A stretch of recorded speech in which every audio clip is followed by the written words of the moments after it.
All right.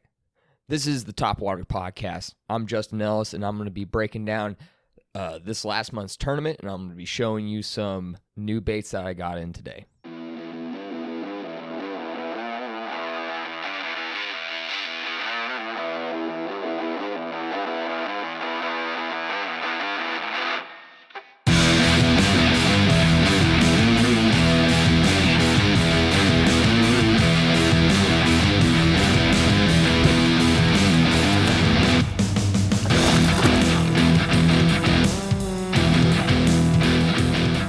All right, let's just get into this.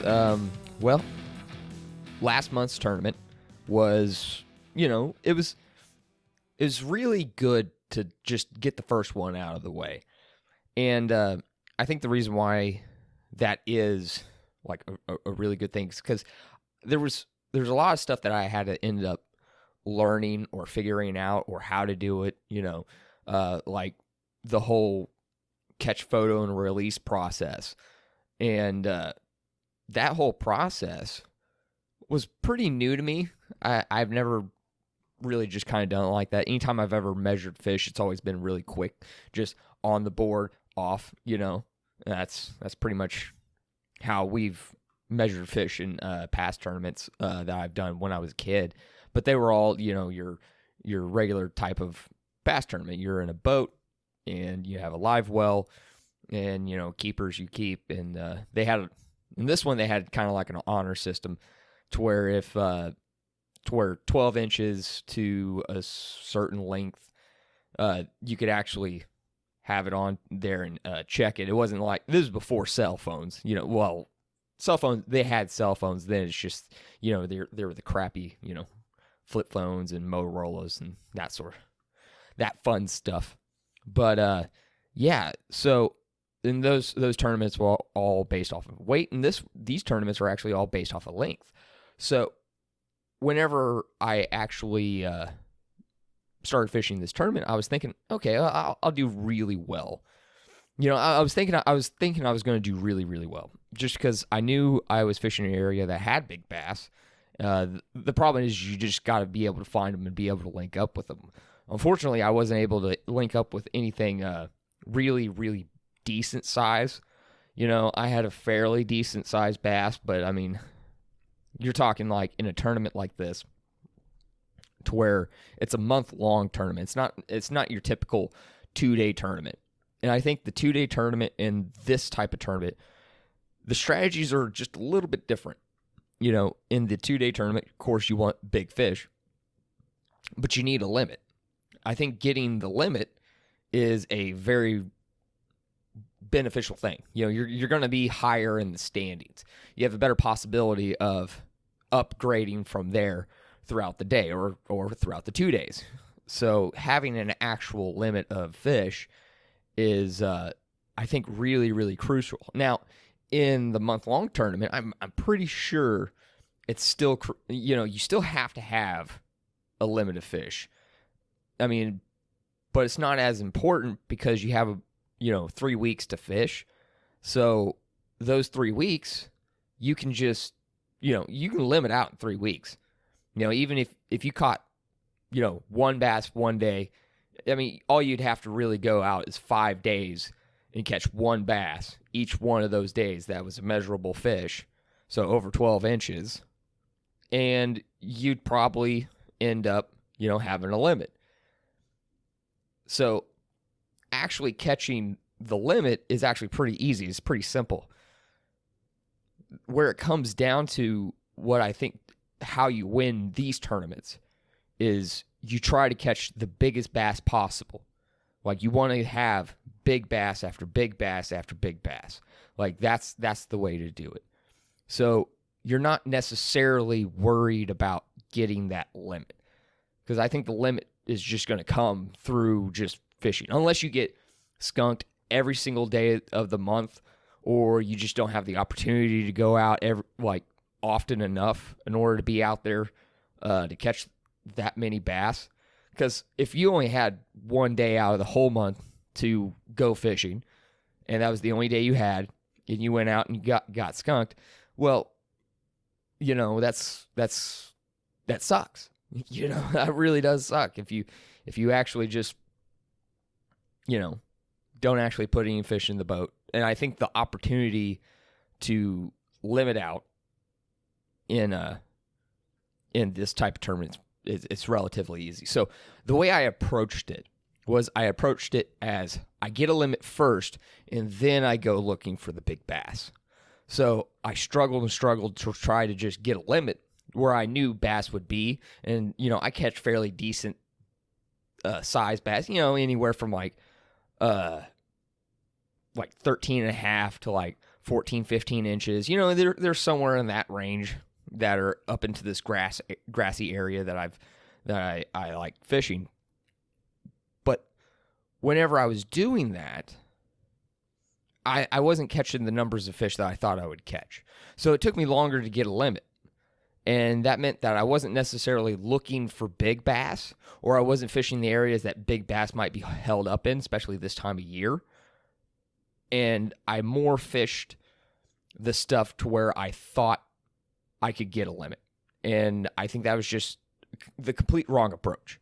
I should have went for the big bass. I should have went and tried, use big bass sort of type of tactics and areas to where I've seen big bass or caught big bass. And I really think that if I would have focused on that first and then just got the limit, because in reality, you catch one or two big bass, that's going to put you fairly high into the rankings. Now, in order to win this, you have to have like consecutive, 18-inch bass. Like you have to have consecutive 18-inch or more bass. That's kind of what it was coming down to. You had to have like an average of around 18. I think that was with this one. The average you would have to average, over 19. It's probably looking like it. Because this guy, first place, Joe Bailey, he got that's a tall order. He got 97 and a half inches. 20 and a half, 20, 19, 19, 19. Whew, man. That's a steep number. That is a real steep number. And the person below that, they ended up they ended up getting like more of an average of like 18-inch. They're in that 18-inch range. And it seems like 18, 19-inch range below that. So like I would have had to be averaging somewhere around, in order to get into the top 5, I would have definitely had to have averaged 18 inches or more in order to get into the actual top 5. But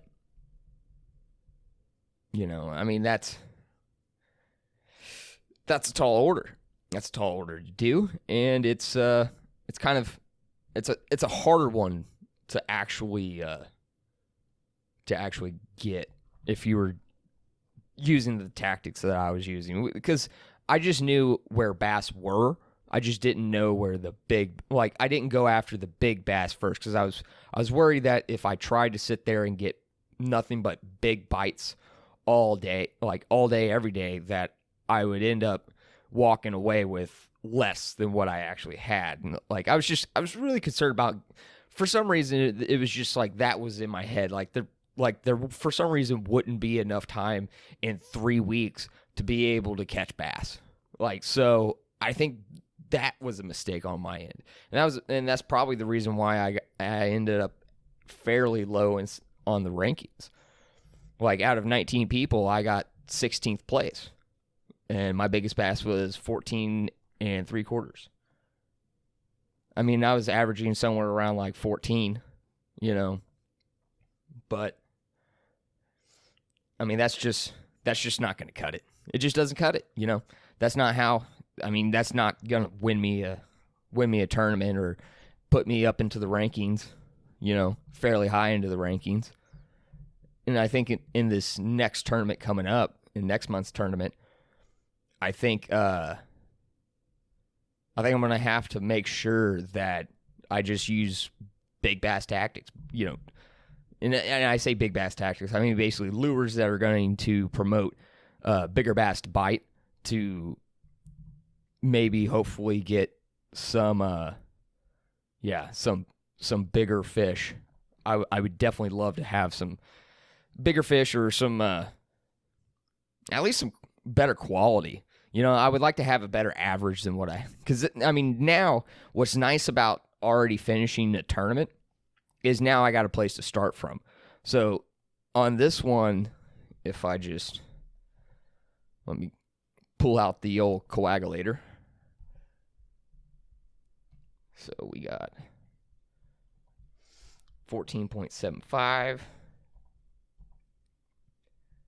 plus 14. There's another 14. I'm going to figure out the average, my actual average, because I want to just make sure that I'm constantly trying to up my average of fish. And, this might have been a small amount of, like, my average was lower, than what it probably should have been. But I'm pretty sure if I just constantly try to upgrade that average, if I just basically more to compete against myself than to compete with other people. So if I constantly compete against myself other than just competing with other people, I think then that's how I'm actually going to improve and actually upgrade my standings in these tournaments. I think just purely competing against other people, I think that will just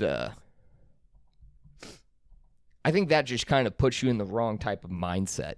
It just puts you in that mindset towards like, oh, I have to catch this number. I have to win the tournament. It's like that's when you have that, oh crap, I need to catch 18 inches of fish on average, rather than just like, okay, yeah, I do need to catch that average there. But it's more important to beat my last average. So that way's month to month, whenever I do these tournaments, especially the challenge series, which eventually I am probably going to like start doing the other types of tournaments, the 2-day tournaments and the 1-day tournaments, 2-day tournaments, and that sort of type of stuff. But this, I think, is a good way. This is just perfect for like getting my feet wet into doing tournaments and really just kind of figuring out how to approach a tournament. How do I approach this tournament compared to another tournament? How can I find the difference and find the pick which strategy in order to actually implement that in order to win a tournament and win whatever competitive sport that I'm getting into. So I think it's really important to just compete against not only to compete against other people, but to compete against yourself. And I think the last month's tournament was a good way to just kind of set some sort of benchmark for myself. And, it wasn't the highest one, but I think it was a good start. It was a good start to where it's like I was figuring things out, and as I figure things out, my strategy will evolve. I'll adapt and I'll get better. That's the way to do it. So let's see. Let's divide that by 5. So right now, the number to beat is going to be 14.05. 14.05 inches.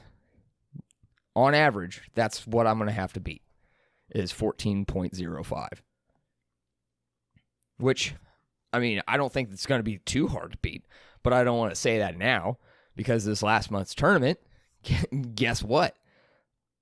I got a really nice channel cat, a really nice crappie, and a nice walleye. I can't measure those. Those don't apply to the tournament. They were fun to catch. And then the last day of the tournament, I was sitting there, flipping the edges of grass and stuff, thinking that maybe there might be like a big bass just sitting in that edge of, on the edge of the grass where, where the main river channel ran next to. And I was thinking that's probably going to be a pretty decent place for a big bass to sit.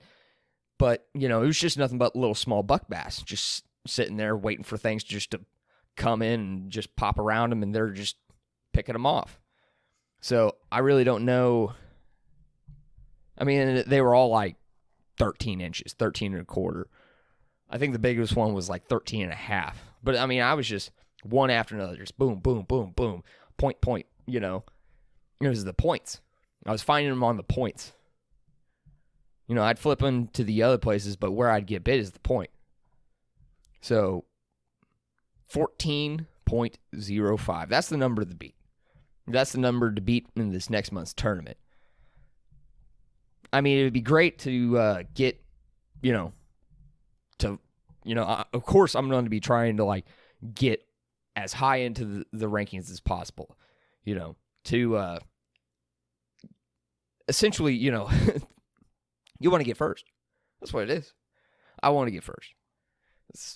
I'm not ashamed to say it. There's always this attitude of like, oh, I just want to do my best. No, I want to be the best. There's a bit of an arrogance and a little bit of pride that goes along with that. But I don't know. I like winning, I like to win. Winning is fun. Losing sucks. But the thing is something like this, it's good. It's good for you. It's not saying that you should never lose or know how to lose. It's just losing sucks, and you have to think about what you did wrong in your competition or why you lost, and then to look at that and properly apply that to the strategy next tournament or the next thing that you need to do or whatever it is. You take all the mistakes that you made and you then improve upon that. Because if you're not improving on your mistakes, then, it's just, I mean, what are you doing at this point, What are you doing? You got to improve off those mistakes. But, yeah, I've been looking at maps using Navionics. Using Navionics and Onyx maps. Just kind of using those together. And I'll pair those just so that way as one of them I can drop waypoints and stuff like that. And the other one, well, when I put Navionics on my phone, it's an old phone, so it just kind of just burns out the battery life. It's one of those things to where if I have the app open and it's plugged into a charger, it'll still lose battery life because it's just sucking the life out of that thing. I mean, it's an older phone, so I mean, I just haven't really thought about buying a new one because mine works. I mean, why buy a new one? Why mine works? I mean, it works perfectly fine. It does everything that I want it to do, So, I mean, it'd be nice to have better pictures, clearer pictures. That'd be great. But, that's neither here or there, or neither, whatever. All right, so I bought some things, and I just got them in. I got them in last night. It's pretty cool. Of course, I got some split rings pliers. I lost my pair, and these are really helpful to have, especially if for some reason you need to, of course, you need to change out hooks and different split rings onto basically jerk baits and your hard baits, all those things. In order to like maintain the sharpness of the hooks, you have to, change them out all the time. Sometimes you want a little bit bigger, beefier hooks, and sometimes you need to downsize the hooks, just depending on whether or not you want your bait to slowly rise or you want your bait to slowly sink. It really just kind of depends on what you really want to do. I mean, they're handy. They're handy. And I lost my pair. I don't know where they went. So I had to buy a new pair. So got that stuff in. But something else I got, speaking of jerk baits, I went ahead and got me one of these Lucky Craft, the Pointer 100, actually 110, the Pointer 110. And I went with a more flashy color, just because right now there's the water clarity in some places isn't just the best. You don't have nice clear water like I did back in back in the wintertime because, of course, it's cold, unless it, like, snowed and rained and stormed, and then you got all this mud, and you just might as well just go home. But this, I think, is going to work really well when it comes down to a little bit murkier water, and I still want to throw a jerkbait because I still think that, because the jerkbait, I always seem to get bit with fairly quality fish. So I always, I didn't really like jerkbaits until I actually started fishing better quality jerkbaits. Jerkbaits are one of the types of baits to where you kind of need to spend the money on them. You kind of need to make sure that you're buying baits that are quality. Like the Megabass baits, they're really good, but they cost $25 a pop. You know, I think this one, let's see if they give the price. I don't think the price is on here. I know I got the price.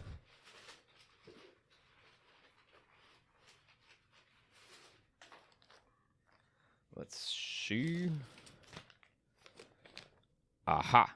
Let's see. It is $10. $9.99 off of Tackle Warehouse.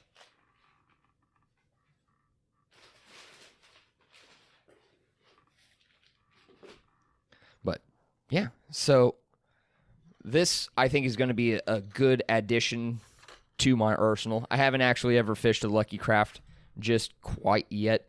You know, I've fished the Rapala, and I've fished the Rapala, the Megabass. I fished some of the Strike King stuff, and I haven't really had a chance to do it yet. But I got that right there, and that's going to be a nice addition to my little jerkbait, arsenal. So I can't wait to get out there and try that out. But the next things that I did get was these right here. I got some shaky heads. I got them in the 1/4 in a 5/0. And I got a 3/16 ounce in the 3/0. And I just want to start getting better at shaky head fishing. And I think throwing some sort of straight tail worm or some sort of shaky head is kind of the way to go at this time of year, especially if I'm fishing around lots of rock, which I will be fishing around lots of rock, especially if I go out to Fellows Lake, start fishing that more and more. I want something like this. And most likely, I'm going to pair those up with either your regular Zoom trick worms, something like that, to where you can just kind of slow crawl. And I'm just going to slow crawl these things and just bump it into anything, just sit there and shake it. And it's going to be kind of painful to do, but I'm going to manage. I'm going to manage it. You just wait. You just watch. But I went ahead and got some 10-inch straight tail worms, V&M. These are the magnum size. I got one of them in black and blue, it's black and blue flake, and this one is watermelon bluegill. It's basically a watermelon with blue flake, 10-inch straight tail worms, which I'm probably going to pair those up with the 5/0 4-ounce, not 4-ounce, the 4th ounce. But that's going to be nice, especially with the area that I'm looking at fishing. It has a nice little flat, but it has a couple of points coming off of it. And I think what I'm going to do is I'm going to start on that outside edge and just work my way in. So I'm going to start casting out across that point and just slowly work those points, like in the direction of like how it kind of curves to the point. Essentially, I'm going to be trying to fish the point parallel and then kind of come across. So I'm going to try to just dissect those points, each point, each spot. Really just kind of take my time, go slow, and just really just work those points. I may use the jerk bait depending on water clarity. If it's fairly clear, Fellows Lake is usually, like when I went out there, it was pretty clear. clear enough to where you could probably throw some sort of jerk bait, especially if it had enough flash like that. I'm pretty sure you could actually do that. But something I am excited about, and this right here, I bought me one of these Huddlestons. I can't wait to actually throw this thing. This is going to be great. This is going to be great. You know, I've never really thrown a bait this size before. I'm actually kind of pleased about how like soft the texture is. Looks good. It has a nice profile to it. Really beefy hook. Kind of stoked. Sticking out the bag there. But I'm interested to see how this thing actually does. You know, how it swims, how it fishes. Because everything I've heard about Huddlestons is you're essentially slow rolling it across the bottom, or you're kind of fishing it like a jig. Essentially, you know, you're just barely moving along the bottom. And it's not a bait to where you really necessarily fish it fast or burn it or anything like that. But what I'm hoping is something like this will actually start to cause like bigger bites. So like, you know, your 5s and 6s and, you know, maybe possibly 7s if there's a 7 out there. But what I'm thinking is I take that and across that flat. So as I, you know, across those points, the same places that I would use the shaky head, I'm probably going to throw that across those points as well. Just maybe, hopefully, that there's a big bass just sitting off of one of those little points and, you know, just ready to eat a huge meal. And here's another thing is I don't know how many people are actually throwing this thing out where I'm fishing. You know, everybody might be throwing some crazy different things, and I might just end up, you know, hooking into a giant. It could be, I mean, it really could be, I mean, it's a possibility that I might hook into legitimately big bass. So we'll see. I mean, I got a rod that's stout enough to probably handle it. I got it's like a 7'4", heavy action. It's, you know, I got to pair it up with a H1 gear. I think it's an H1. It might be somewhere around there, but it's a high gear ratio reel SLX. I'm ready to tear it up. I want to do well this tournament. I want to break that 14-inch, you know, average. I want to make sure that I want to average at least 2 inches above. So I want to average 16 inches on this. That's the goal, to average 16 inches on this next tournament. I mean, other than just beating that average. If I can't average 16 inches on this next tournament, that's fine. That's not the end of the world, but as long as I beat that average, as long as I move the needle up, if I just keep getting better and better and better, then that means I'm going to finish higher and higher and higher into the rankings. So I think that's probably the way I'm going to go about it, you know. And I need to identify more than just one area that I've already identified. But the area that I identified, it's probably going to take me all day to fish that one area. So I'm probably going to end up trying to find a couple different places so that ways I can really more accurately figure out what I need to do and how I need to fish the area, how I need to fish this new body of water, because it definitely is a much different body of water than I've been used to fishing. Most of the water is fairly deep. You got deep rock, deep ledges, and you know, I'm not the best at fishing those because I'm more of I've only really fished shallow water. The only deep water I've really fished was during the wintertime, and that was just because I knew that there was like no choice but to fish that shallow, that deep water, just because how cold the water was. You know, when you're talking about 40-degree water temps, there's no way that those fish are going to be pushed up into 2 foot of water. The only way they're going to do that is if there's like a massive rain, and even then it's probably connected to their, you know, their wintering haunts.